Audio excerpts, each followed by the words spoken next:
Morning, everybody. Welcome to Coffee with Christianna. Today we are wrapping up National Crochet Month, so I thought I would talk about my absolute favorite tools and what I consider to be the best tools to use for crocheting. So the way I thought about this was, well, what do I have in my own little toolkit? And I actually have two of these so I can pass them back and forth between crafting bags and different projects. And first I thought of a great bag to put your little tools in. This is a Splash Fabric stash pouch, and they are $12.99. My little bag, I actually got these before I went on a trip, so they said for getting through TSA you needed something see-through, so I got this little see-through bag, but I really like these Splash Fabric bags. They're, excuse me, they're really, really nice and easy to clean too. So I thought I'd start with the very, very basics and work my way up. Obviously, if you're crocheting, you need a hook. So I brought over our Amour hooks. I absolutely love these hooks. I actually deal with carpal tunnel syndrome myself, and I love these handles because it's not like a skinny handle that I'm trying to grip really hard. I feel the larger kind of rubbery handle makes me relax my grip a little bit more, so I'm causing a little less strain on my wrist and my hand. So I'm crazy about these Amour hooks, and honestly, y'all, one of the best Christmas presents I ever received was my mom got me the entire set. So this is size B all the way through J. And I do have a couple repeats because I tend to use G an awful lot. So I've got like 3 G hooks at home. So as hooks go, these guys are my favorite. So the next best tool that I have is a pair of super, super sharp and pointy scissors. I love these guys because when I'm weaving in my tails, I like to cut as close to the crocheted fabric as I can. And by having a really pointy, small pair of scissors, I have a little more control over where I can snip my tail. So this was the second best Christmas present I had ever received from my mom, was a pair of super, super sharp scissors. These also would be TSA approved because for scissors, when you're traveling, the blade needs to be 4 inches or less from the pivot point to the tip of the scissors. So these guys would still be TSA approved, and I love just how sharp they are. It's like slicing through butter with a hot knife with these guys when I'm cutting my tails. So those, another great tool to have in your crochet kit. And then there are my darning needles. I do weave in my tails. I was asked a couple weeks ago, and I forgot to reply on Facebook, so I apologize, Madison. Can't you just crochet over your tails? I was asked that. My answer to that question is, it depends on the situation. By the way, speaking of questions, if anybody out there watching has any crochet questions for our last Coffee with Christianna for the Crochet Month, please pop them in the chat and I will do my very best to answer them. So when it comes to weaving in tails, if I have the opportunity to weave tails in, I am going to weave them in as opposed to crocheting over them. So about 9 times out of 10, I weave my tails in, especially if the project is going to receive a lot of use. I'm talking like a sweater, a blanket, mittens, gloves, socks, anything that might receive a little bit more abuse. I definitely want to weave my tails in because then I know that those tails are locked in place and they're not going to pop out. Another time you definitely want to weave in your tails is if you're using a slicker yarn, something that's a little bit more acrylic. Bamboo can also be a little slick. Anything slicker, you definitely want to weave in your tails because those can, if you just crochet over it, it can pop out because the fibers don't grip themselves very well.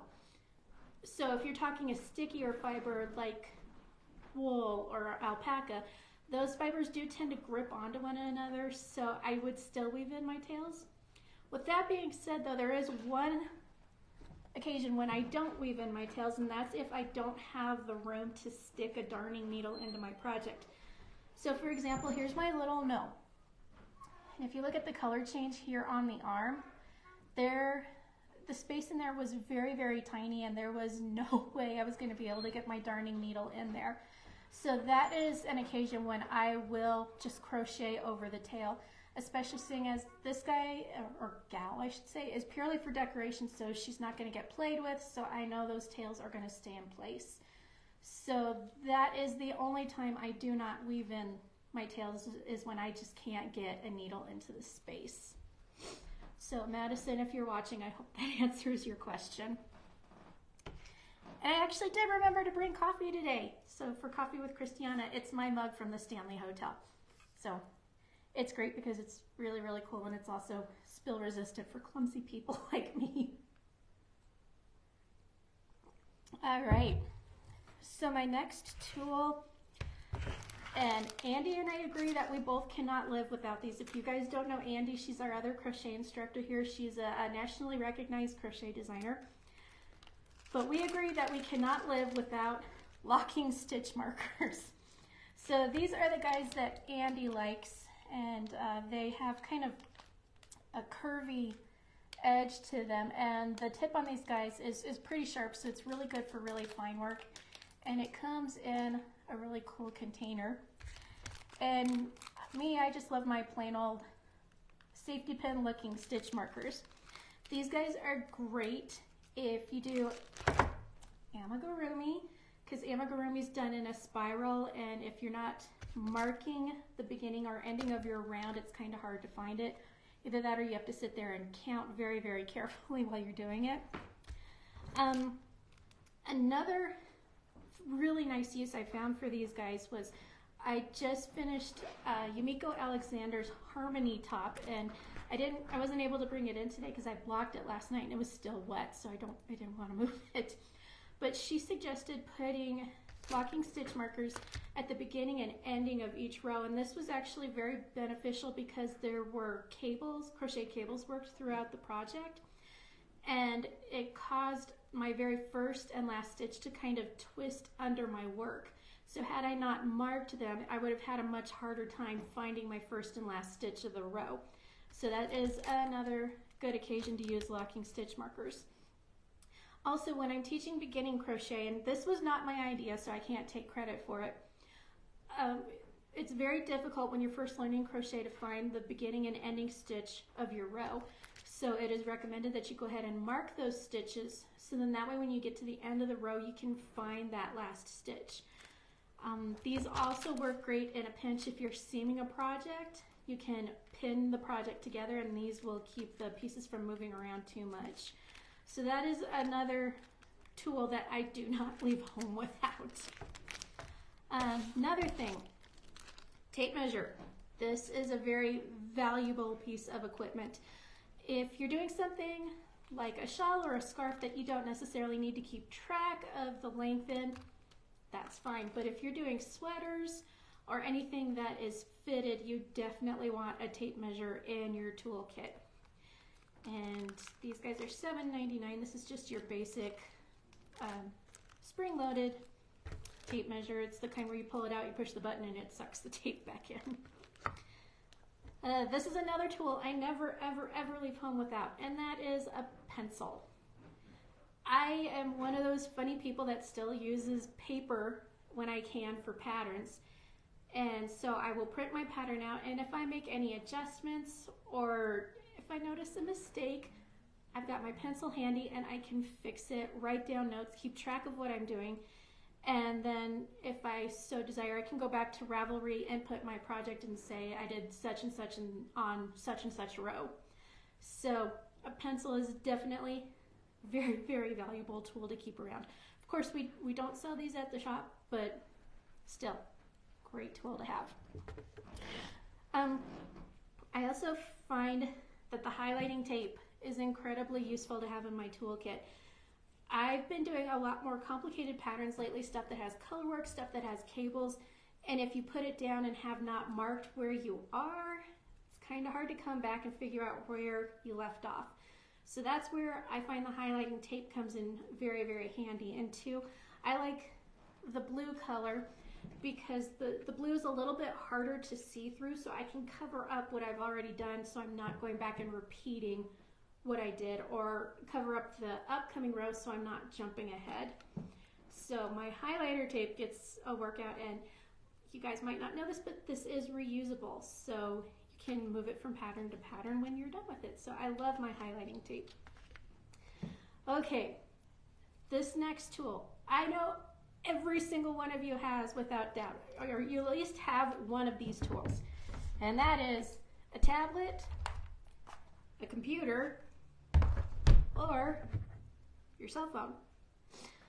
The reason why this is such an invaluable tool is not just for looking stuff up on Ravelry, but there are many amazing resources out there if you don't know a stitch. If you need a little guidance on a pattern, a lot of designers do have videos on their websites, or they have a YouTube channel. I will use Tony Lipsy as an example. She has an amazing YouTube channel that has tips, tricks, and techniques, not only for her patterns, just for everything crochet in general. So traditional crochet and Tunisian crochet. So very valuable tools. There have been times where especially with Tunisian crochet, because I'm not quite as familiar with it as I am traditional crochet, I'll get stuck and I'll just go to YouTube and search Tunisian simple stitch or whatever I'm looking for, and bam, I've got the help I need right there. I believe the lady's name is Kim Guzman. She is an amazing instructor on YouTube as well. I have used her Tunisian crochet videos many times. So this is another tool that's great, and because you know we all have our phones on us, this is a tool that you always have with you that you can use to look up help. The last tool I have does not fit in my little pouch, but I wanted to share it with you guys anyway, and that is my Melissa Leapman book, the Indispensable Stitch Collection for Crocheters. We just got this back in stock, so I wanted to let y'all know that we have it. This is one of my absolute favorite tools. If you have seen my copy of this book, it is really beat up because I have used it a lot. This has no patterns in it. It is strictly a stitch dictionary, so it has different stitch patterns, but it also has border patterns and tips and tricks and techniques. So let me show you. So there's some of the border patterns there that you can do.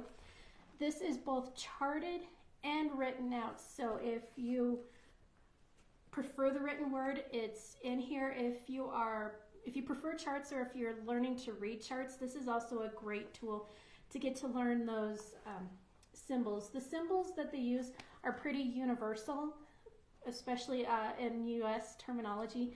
So this is not only a great tool to find a stitch if you're looking for something particular, but this is also a great learning tool if you are trying to learn how to read charts and everything.